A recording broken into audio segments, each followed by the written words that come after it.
Umbes 2,75 miljonit aastat tagasi algas kiviaeg.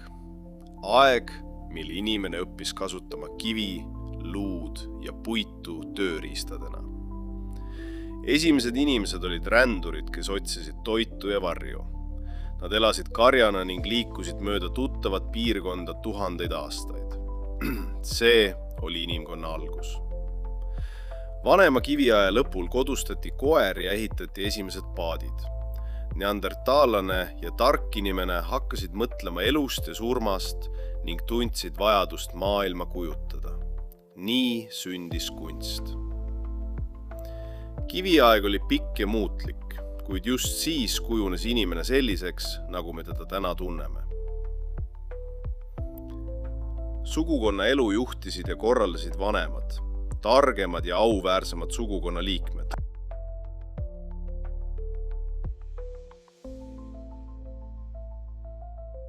Umbes 2,75 miljonit aastat tagasi algas kiviaeg. Aeg, mil inimene õppis kasutama kivi, luud ja puitu tööriistadena. Esimesed inimesed olid rändurid, kes otsisid toitu ja varju. Nad elasid karjana ning liikusid mööda tuttavat piirkonda tuhandeid aastaid. See oli inimkonna algus. Vanema kiviaja lõpul kodustati koer ja ehitati esimesed paadid. Neandertaallane ja tark inimene hakkasid mõtlema elust ja surmast ning tundsid vajadust maailma kujutada. Nii sündis kunst. Kiviaeg oli pikk ja muutlik, kuid just siis kujunes inimene selliseks, nagu me teda täna tunneme. Sugukonna elu juhtisid ja korraldasid vanemad, targemad ja auväärsemad sugukonna liikmed.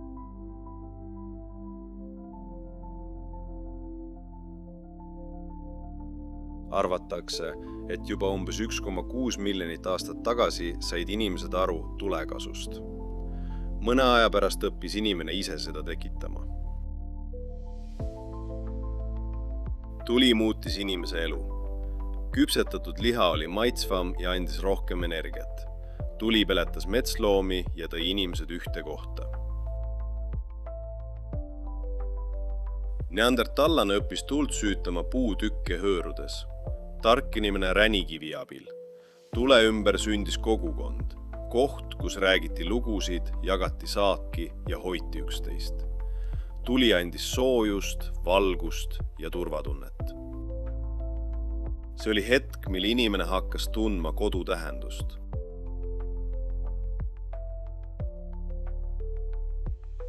Vanema kiviaja. Inimesed olid kütid ja korilased. Nad jahtisid suuri loomi, mammuteid, põhjapõtru, piisonid ja hirvi. Saakloomast ei jäänud midagi järele. Liha söödi, nahast tehti riideid, luudest tööriistu ja kõõlustest nööre. Kui oli võimalus, püüdsid nad kala või veeloomi veekogudes. Tark inimene leiutas oda ja vibu, mis võimaldas looma tabada kaugelt. See muutis jahi ohutumaks ja tõhusamaks. Kui toitu ei otsitud, mängiti, puhati või valmistati uusi tööriistu. Elu oli raske, kuid täis leidlikkust ja koostööd. Kiviaja inimesed hakkasid joonistama ja nikerdama. Koopamaalingud kujutasid loomi, piisonid, hirved, hobused. Värvid tehti looduslikest muldadest, segati vee, rasva või taimemahlaga. Mõned teadlased arvavad, et pildid olid maagilised. Kui joonistada loom ja teda noolega haavata, õnnestub ka jahil. Kunst oli viis maailma mõista ja austada. Leitud on ka kujukesi, tüsedaid naisi, kes sümboliseerisid viljakust ja elu jätkumist. Eestis ei ole leitud koopamaalinguid nagu Lõuna-Euroopa koobastes, kuid ka siin oskas inimene maailma kujutada. Kiviaja inimesed nikerdasid luust ja kivist väikeseid kujukesi, kaunistasid tööriistu ja savinõusid peente joonte ning siksak-mustritega. Need märgid olid nende viis rääkida loodusest, jahist ja elust. Iga graveering, iga kujuke kandis tähendust, viljakust, kaitset või tänu. Nii sündis Eesti oma kiviaja kunst, vaikne, kuid sümboolne, peidus maa ja järvede rütmis.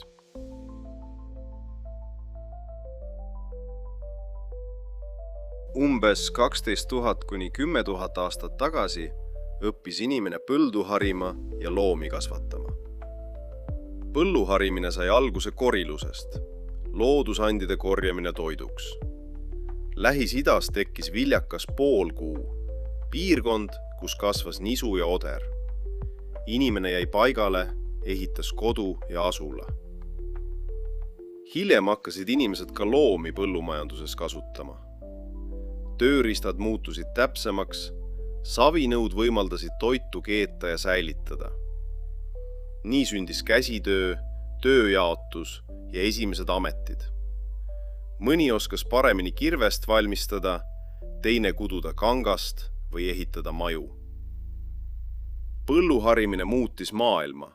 Inimene hakkas looma, mitte ainult ellu jääma.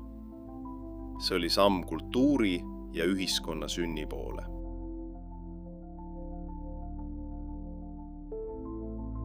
Kui inimene jäi paigale, tekkisid esimesed külad ja linnad. Ühed vanimad ja mõjukamad olid Jeriko ja Çatalhöyük. Jeriko asus viljakal alal tänapäeva Palestiinas, oli tõeline kiviaja ime. Seal elas tuhandeid inimesi, kasvatati teravilja ja peeti loomi. Majad ehitati savist, uksed olid katusel ning inimesed liikusid mööda katuseid, sest tänavaid polnud. Jerikot ümbritses lai kivimüür, mis näitas, et kogukond oskas end kaitsta ja suuri ehitustöid korraldada. Çatalhöyük, mis paiknes tänapäeva Türgis, oli samuti tihe ja elav asula. Majad seisid külg külje kõrval, katustelt pääses ruumidesse ning seintele maaliti värvilisi pilte loomadest, inimestest ja rituaalidest. Inimesed austasid päikest, vihma ja maad ning uskusid, et jumalad toovad viljakust ja kaitsevad esivanemaid. Kiviaja lõpul hakati ehitama ka suuri kivimonumente, näiteks Stonehenge Inglismaal. Need hiiglaslikud kiviringid nõudsid täpset planeerimist, koostööd ja ühist usku millessegi suuremasse. Nii kujunesid esimesed kogukonnad, mis panid aluse küladele, linnadele ja kogu hilisemale kultuurile. Eestis elasid kiviaja inimesed Kunda Lammasmäel ja paljudes järveasulates, kus vesi andis kala ja mets pakkus marju ning jahiloomi. Nad olid osavad kalastajad ja kütid, kes tundsid hästi looduse rütmi ja liikusid koos aastaaegadega. Arheoloogid on leidnud luust harpuune, kivist tööriistu ja savinõude kilde, mis näitavad, et ka siin osati valmistada tööriistu, hoida tuld ja kujundada esemeid oma kätega. Kiviaja inimesed elasid järvede ääres väikestes rühmade kaupa, jagasid saaki ja tegid koostööd. Nad austasid loodust, sest just loodus hoidis neid elus. Mõnes asulas on leitud ka kalmistuid, mis näitavad, et inimesed hoolisid oma kogukonnast ja pidasid esivanemaid oluliseks. Nende jäljed, tööriistad, asulad, kalmistud ja savinõud räägivad meie maa kõige vanemast ajaloost. See on koht, kust algab Eesti lugu. Kiviaeg lõppes umbes 5000 aastat enne kristlust, kuid selle pärand elab edasi. Inimene õppis looma tööriistu, ehitama kodu ja kujutama maailma kunstis. Kõik need oskused, tuli, tööriistad, koostöö ja usk on aluseks tänapäeva kultuurile. Kiviaeg õpetas inimest mõtlema, looma ja hoolima. Juba kiviajal hinnati inimeste oskusi ja teadmisi. Tublide ja osavate seast valiti juhte. Sealt kujunesid ka rikkad ja vaesed. Sest kui saaki jagati, said juhid suurema osa. See oli aeg, mil inimene sai inimeseks.